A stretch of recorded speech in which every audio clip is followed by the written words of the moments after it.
ఆది పినిశెట్టి చాలా ఏళ్ల తర్వాత సోలో హీరోగా ఈరోజు శబ్దం అనే హర్రర్ థ్రిల్లర్తో ప్రేక్షకుల ముందుకు వచ్చాడు.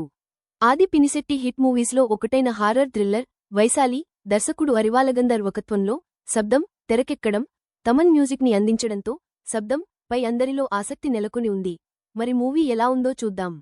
కథ వ్యూమ ఆది చనిపోయిన మనుషుల యొక్క ఆత్మలతో అవి చేసే శబ్ద తరంగాల ద్వారా మాట్లాడి వాటి కోరికని నెరవేర్చే గోస్ట్ ఇన్వెస్టిగేటర్గా వర్క్ చేస్తుంటాడు. అంతుపట్టని మరణాలకి గోస్ట్ కారణమని నిర్ధారించుకున్న తర్వాతే వ్యూమ రంగంలోకి దిగుతాడు.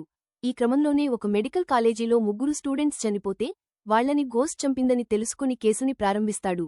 అదే కాలేజీలో teacher and student Avanthika, Lakshmi Menon behaviour పై వ్యూమకి అనుమానం వస్తుంది. అవంతిక బిహేవియర్ కూడా అందుకు తగ్గట్టుగానే ఉంటుంది. 35 ఏళ్ల క్రితం డాక్టర్గా పనిచేసే డయానా, సిమ్రాన్ ఒక చర్చిని నెలకొల్పి పుట్టుకతోనే వికలాంగులైన పిల్లలకి సంగీతం నుంచి వచ్చే శబ్ద తరంగాల ద్వారా వాళ్లని మామూలు మనుషుల్ని చేయవచ్చని నమ్ముతుంది. ఆ దిశగా తన ప్రయత్నాలు ప్రారంభిస్తుంది.